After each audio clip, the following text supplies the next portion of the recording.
남유다 13번째 왕 히스기야 왕 이야기가 계속되고 있습니다. 열왕기하 18장, 19장, 20장 또 이사야서 기록이 많이 있는 왕이죠. 그만큼 본받을 만한 좋은 왕이었다는 것을 말해줍니다. 제가 어제 다윗과 같은 왕이었다는 평가를 받은 처음 받은 왕이 히스기야 왕인 것처럼 제가 말을 했는데 잘못 말씀드렸고요. 유다 3대 왕이었던 아사 왕도 다윗처럼 행했다라는 평가를 받았습니다. 그래서 3대 아사 왕, 그리고 13대 히스기야 왕, 16대 요시야 왕, 이 세 사람이 다윗과 같았다라는 평가를 받았습니다. 분량에 있어서는 히스기야가 가장 많은 내용을 차지하고 있죠. 25세 즉위했는데 어떻게 보면 젊은 어린 나이임에도 불구하고 종교개혁을 단행했습니다. 산당을 허물고 우상을 찍어버리고 오직 하나님만 의지하고 아수르에게도 반기를 들고 섬기지 않았습니다. 그런데 이제 어제 18장 후반부로 가면서 이제 아수르가 그 사네립 왕이 유다 땅에 쳐들어와 성읍들을 다 점령해 버린 거예요. 이렇게까지 되니까 히스기야 왕도 어찌할 방도가 없었습니다. 그래서 아수르가 요구하는 금과 은을 박박 긁어서 다 바쳤어요. 그럼에도 불구하고 아수르는 줬음에도 불구하고 이제 남유다를 치려고 했죠. 그리고 더 고통스러운 것은 사네립 왕의 측근이었던 랍사게가 이제 하는 그 말이었습니다. 랍사게를 통해서 전해지는 말이 얼마나 이 남유다를 공포에 떨게 만들었는지 몰라요. 이 랍사게라는 것은 이름이 아니고 관직명이라고 합니다. 그래서 왕의 대변인 또는 공보수석, 수석 비서관 이제 이런 역할을 하는 사람이었다라고 보면 되겠어요. 이제 히브리어에도 능통하고 아람어에도 능통했던 것으로 보아서 이제 학자들은 히브리 출신인데 아수르의 귀환한 사람일 것이다. 그리고 아수르에서는 이 사람이 히브리어도 잘 구사하기 때문에 지금 같은 상황에서 이제 말로써 이제 회유하고 또 공포심을 조장하는 일에 이 사람을 세웠을 것이다 라고 보고 있습니다. 안 그래도 지금 북이스라엘이 점령을 당했잖아요. 북이스라엘은 남유다보다 더 강한 나라였습니다. 북쪽을 북이스라엘이 그동안 막아줬기 때문에 남유다는 북쪽은 걱정하지 않아도 됐던 거예요. 물론 북이스라엘과 또 많이 싸우긴 했지만 그래도 그 위쪽 나라에 대한 두려움은 상대적으로 덜할 수밖에 없었는데 그 북이스라엘을 멸망시킨 그 아수르가 지금 말을 하고 있는 상황이기 때문에 이 말은 단순한 허풍일 수 없는 거죠. 강력한 나라를 멸망시키고 이제 니네도 멸망시킬 거야 라고 말하기 때문에 상대적으로 더 약했던 남유다에 있어서는 이 말이 허풍으로 들리는 게 아니라 공포와 두려움으로 다가올 수밖에 없는 거예요. 자, 근데 랍사게가 하는 내용에 두 가지 큰 취지가 있는데 첫 번째는 하나님을 조롱하는 겁니다. 자, 이스라엘 백성의 힘은 하나님이기 때문에 하나님에 대한 신앙을 약화시키죠. 자, 18장으로 좀 가셔서 18장 25절을 읽겠습니다. 18장 25절 시작. 내가 어찌 여호와의 뜻이 아니고야 이제 이곳을 멸하러 올라왔겠느냐. 여호와께서 전에 내게 이르시기를 이 땅으로 올라와서 쳐서 멸하라 하셨느니라 하는지라. 아멘. 너무나 뻔뻔하죠. 이건 하나님에 대한 조롱입니다. 하나님이 우리한테 니네 멸망시키라고 했다. 자, 이어서 랍사게의 목적은, 아수르의 목적은 히스기야에 대한 반감을 키우고 히스기야 왕을 따르지 않게 만드는 거예요. 18장 30절 31절 읽겠습니다. 또한 히스기야가 너희에게 여호와를 의뢰하라 함을 듣지 말라. 그가 이르기를 여호와께서 반드시 우리를 건지실지라. 이 성읍이 아수르 왕의 손에 함락되지 아니하게 하시리라 할지라도 너희는 히스기야의 말을 듣지 말라. 아수르 왕의 말씀이 너희는 내게 항복하고 내게로 나아오라. 그리하고 너희는 각각 그의 포도와 무화과를 먹고 또한 각각 자기의 우물의 물을 마시라. 네. 첫째는 하나님을 버려라. 둘째는 너희의 왕을 버려라. 자, 그리고 순순히 아수르 왕에게 항복해라. 그러면 너희에게 풍성한 양식을 약속하겠다. 내가 너희를 해하지 않겠다. 아주 너그러운 마음으로 받아주겠다. 이렇게 회유하고 있는 겁니다. 자, 얼마나 이제 이 말이 부드럽게 말하는 것 같지만 남유다에게 있어서는 굉장한 두려움으로 다가왔죠. 자, 그래서 오늘 히스기야가 반응을 합니다. 19장 1절 읽겠습니다. 1절 히스기야 왕이 듣고 그 옷을 찢고 굵은 배를 두르고 여호와의 전에 들어가서 아멘. 새 번역에 보면은 히스기야 왕도 이 말을 듣고 울분을 참지 못하여 자기의 옷을 찢고 이렇게 됩니다. 그러니까 울분을 참지 못하고 이 표현이 추가로 들어가 있어요. 히스기야가 이 울분, 분노와 절망과 두려움이 휩싸여 있는 상태, 그 상태에서 처해 있다는 겁니다. 자, 그러나 히스기야는 다른 왕들과 달랐던 것이 있는데 바로 여호와의 전에 들어갔죠. 이게 정말 다릅니다. 하나님을 늘 의지하는 왕이었기 때문에 정말 뼈와 살처럼 나무와 가지처럼 늘 하나님을 바라봤던 히스기야였기 때문에 하나님께로 달려나가고 있는 거죠. 자, 또 히스기야 무엇을 했느냐? 2절을 읽겠습니다. 2절 왕궁의 책임자인 엘리야김과 서기관 셈나와 제사장 중 장로들에게 굵은 배를 둘러서 아모스의 아들 선지자 이사야에게로 보내네. 네. 자, 이 시대에 위대한 선지자 이사야가 있었잖아요. 이사야서는 예수 그리스도에 대한 예언으로 가득하고 신약 성경에서 가장 많이 인용된 예언서가 바로 이사야서. 위대한 신앙인이었던 이사야에게 신하들을 보냅니다. 자, 그러면 왜 보냈을까? 히스기야는 자기 하나만의 성전에 가서 혼자 기도하면은 좀 약하니까 위대한 영적 거장이 하나 있으니까 센 기도를 부탁하는 걸까요? 자, 기도를 부탁한 건 맞아요. 4절 후반부에 보면은 당신은 이 남아있는 자들을 위하여 기도하소서. 이사야에게 분명히 기도를 요청하는 것은 맞습니다. 그렇지만 이사야 선지자의 기도가 더 세기 때문에 기도를 맡기는 건 아니에요. 네. 히스기야가 이사야 선지자에게 정말로 구한 것은 기도는 히스기야도 기도를 하잖아요. 네. 그런데 당연히 기도를 부탁하는 것이지만 더 센 기도 이거를 부탁하는 게 아니고 히스기야가 부탁하는 것은 6절에 나와 있어요. 6절을 읽겠습니다. 이사야가 그들에게 이르되 너희는 너희 주께서 이렇게 말하라. 여호와의 말씀이 너는 아수르 왕의 신복에게 들은 바 나를 모욕하는 말 때문에 두려워하지 말라. 네, 여호와의 말씀이 이사야는 누굽니까? 선지자잖아요. 선지자가 하는 역할은 하나님의 말씀, 여호와의 말씀을 전해주는 사람이죠. 이사야에게 사람을 보낸 이유는 기도도 있지만 가장 중요한 것은 여호와의 말씀을 받기 위해서인 거예요. 하나님의 말씀해 주십시오. 하나님, 이 위기를 하나님은 어떻게 해석하십니까? 히스기야는 이 해석이 없잖아요. 하나님, 왜 이런 위기를 허락하셨습니까? 혹시 제가 회개해야 되는 것이 있나요? 그러면 회개를 하겠다는 거예요. 그게 아니라면 우리가 참고 견디면 되는 문제인 건지, 나는 왕으로서 어떠한 행동을 해야 되는 것인지 하나님의 뜻을 구하는 것이죠. 하나님의 뜻. 히스기야는 지금 자신이 왕의 자리에 있지 않아요. 왕의 자리에서 내려와서 겸손히 하나님을 왕으로 고백하고 하나님의 말씀을 기다리고 있는 거죠. 바로 이것이 히스기야가 다윗과 같았다는 거죠. 다윗이 늘 했던 게 뭡니까? 하나님 앞에 물어보는 거였잖아요. 하나님, 이 전쟁을 해야 되나요? 하나님, 저에게 붙여주실 거예요? 늘 물어보는 다윗이었어요. 그럼 하나님 뭐라고 말씀하십니까? 올라가, 쫓아가, 너 되찾게 될 거야. 내가 너와 함께 할 거야. 하나님은 늘 다윗에게 알려줬어요. 왜? 다윗이 자신이 왕 노릇하지 않고 하나님을 왕으로 고백했기 때문에.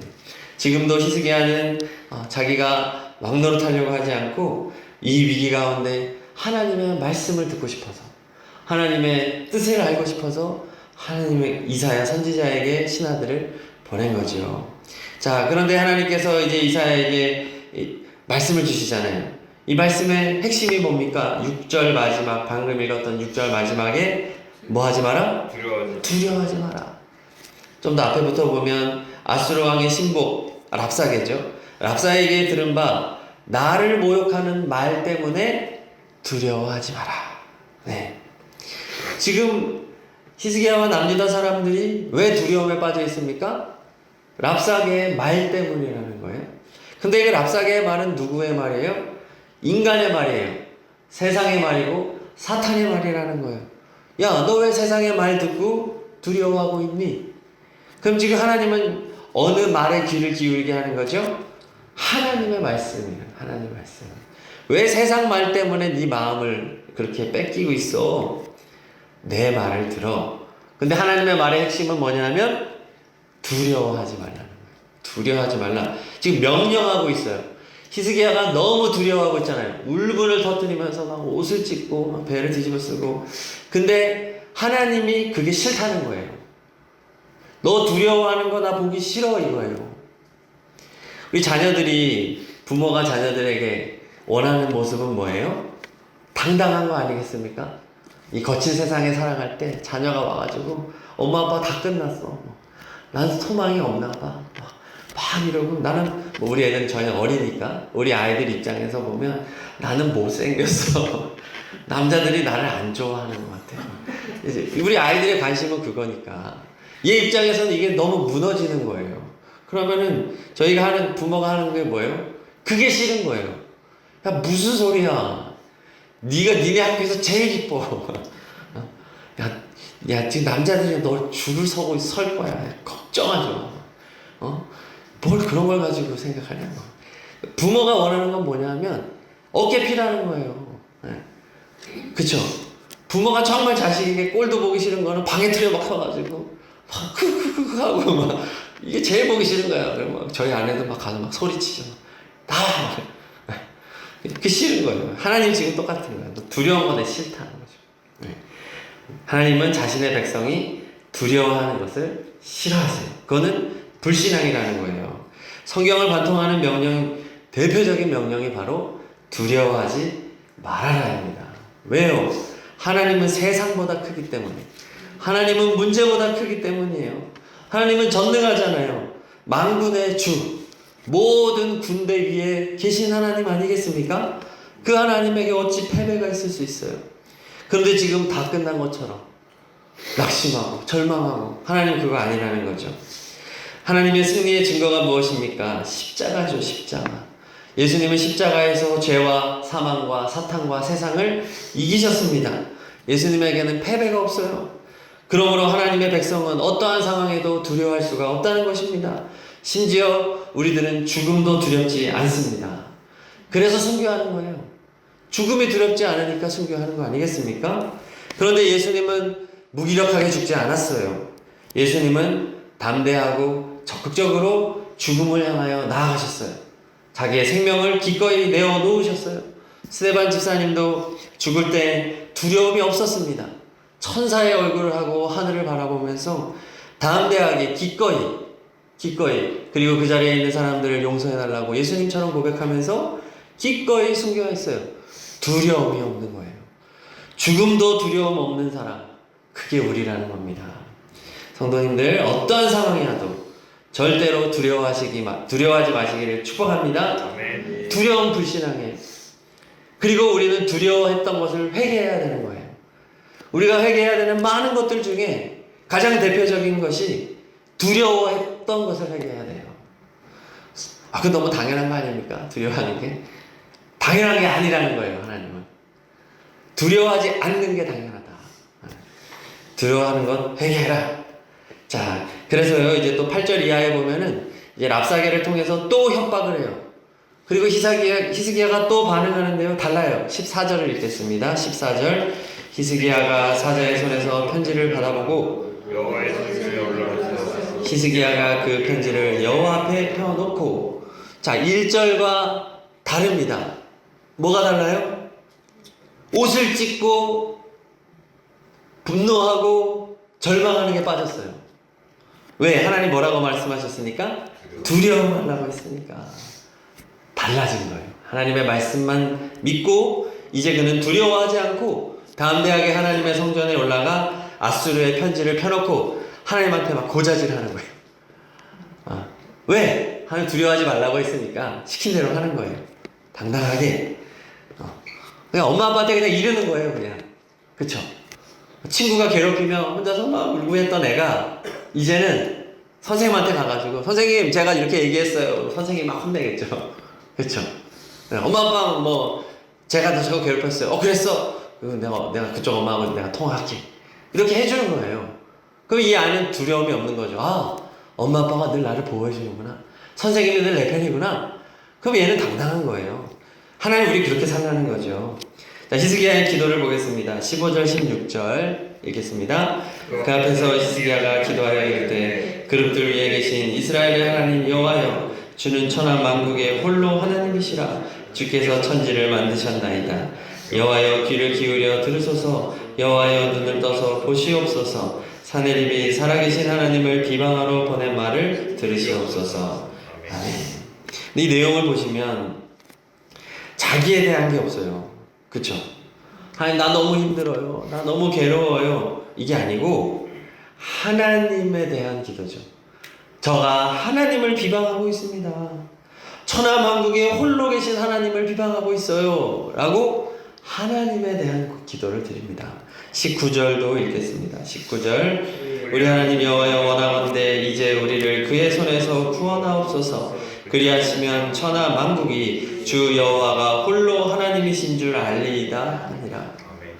하나님 해결해 주세요. 그래서 저 히스기야 왕이 박수 좀 받게 해주세요. 이게 아니잖아요. 우리의 진정한 왕이 하나님이심을 나타내 주십시오 라고 기도하는 거죠. 자신의 영광이 아니라 하나님의 영광, 하나님의 이름을 위해서 기도하고 있어요. 하나님이 그동안 왕들에게 원했던 기도가 바로 이 기도였던 거죠. 하나님이 너무나 원했던 기도. 하나님이 다윗과 같았던 왕을 원했던 것은 바로 이 기도를 원했던 거예요. 자, 이제 하나님 가만히 계실 수가 없겠죠. 30절 31절 읽겠습니다. 유다 족속 중에서 피하고 남은 자는 다시 아래로 뿌리를 내리고 위로 열매를 맺을지라. 남은 자는 예루살렘에서부터 나올 것이요 피하는 자는 시온산에서부터 나오리니 여호와의 열심히 이 일을 이루리라 하셨나이다 하니라. 성경에서 아주 중요하고 매우 위대한 구절 31절 여호와의 열심히 이 일을 이루리라. 위대한 성경 구절이죠. 하나님이 이제 일하겠다. 자, 이제 내가 등판하겠다는 거예요. 이제 게임 끝났습니다. 그 위대하신 하나님이 히스기야의 이 기도를 듣고 난 더 이상 가만히 있지 않을 거야 하는 거죠. 하나님만 의지하고 하나님의 말씀을 사모하고 하나님의 말씀을 청종하여 순종할 때 비로소 하나님의 열심히 일을 이루십니다. 자, 한 절로 끝나요. 35절 읽겠습니다. 이 밤에 여호와의 사자가 나와서 아수르 진영에서 군사 18만 5천 명을 친지라. 아침에 일찍이 일어나 보니 다 성장이 되었더라. 그냥 이 한 절이면 모든 상황 종료죠. 말도 안 되는 일이에요. 마치 다 죽었던 나사로가 예수님 한마디로 그냥 걸어 나온 것처럼 하나님 한 방에 끝내버립니다. 원펀치로 그냥 끝내는 거죠. 네. 근데 이 숫자를 보세요. 18만 5천 명. 이 18만 5천 명은 어마어마한 숫자입니다. 역대하 13장에서 남유다와 북이스라엘이 싸워서 50만 명이 죽었다는 기록이 하나 있긴 한데 이 기록은 신학자들이 다 과장일 수밖에 없다라고 단언합니다. 그 부분을 제외하고는 제가 알기로 성경에 나오는 전쟁 중에서 가장 많은 사람이 죽은 전쟁이 바로 이 전쟁이에요. 18만 5천 명. 어마어마한 군대를 하나님이 남유다에는 피를 단 한 방울도 흘리지 않고 하나님께서 한 방에 다 쓸어버리십니다. 여호와의 열심이 이런 거죠. 십자가에서 승리하신 것처럼 한 방에 다 정리해버리십니다. 자, 말씀을 정리하겠습니다. 이 세상은 랍사개와 같아요. 하나님을 조롱하고 하나님은 사람을 조롱합니다. 그래서 절망하게 만들고 두려워하게 만듭니다. 그러나 하나님께서는 하나님 앞에 나와 기도하는 자에게 응답하십니다. 하나님의 응답은 말씀입니다. 그리고 이 말씀의 핵심적인 메시지는 두려워하지 말아라. 두려움은 불신앙이다. 나는 두려움을 너무 싫어. 너희가 두려워하는 것을 보기 싫다. 하나님 오늘 우리에게 명령하고 계세요. 두려워하지 말라는 것은 순종해야 될 영역입니다. 그러니까 우리가 기도할 때 하나님 두려워하지 않게 해주세요가 아니에요. 두려워하지 않겠습니다라고 결단해야 되는 거죠. 순종의 영역이라는 거예요. 하나님을 왕으로 모시고 하나님만 인정하고 하나님의 영광을 위해 나아간다면 하나님의 열심히 하나님 일하기 시작하시고 하나님의 열심히 일을 이루실 줄로 믿습니다. 우리는 상상하지 못하죠. 우리는 예측하지 못해요. 그분이 일하시도록 우리는 그분에게 온전히 맡겨야 된다. 그분과 하나 되는 것, 그분을 의지하는 것, 이것의 모든 것을 우리의 모든 마음을 드려야 되겠습니다.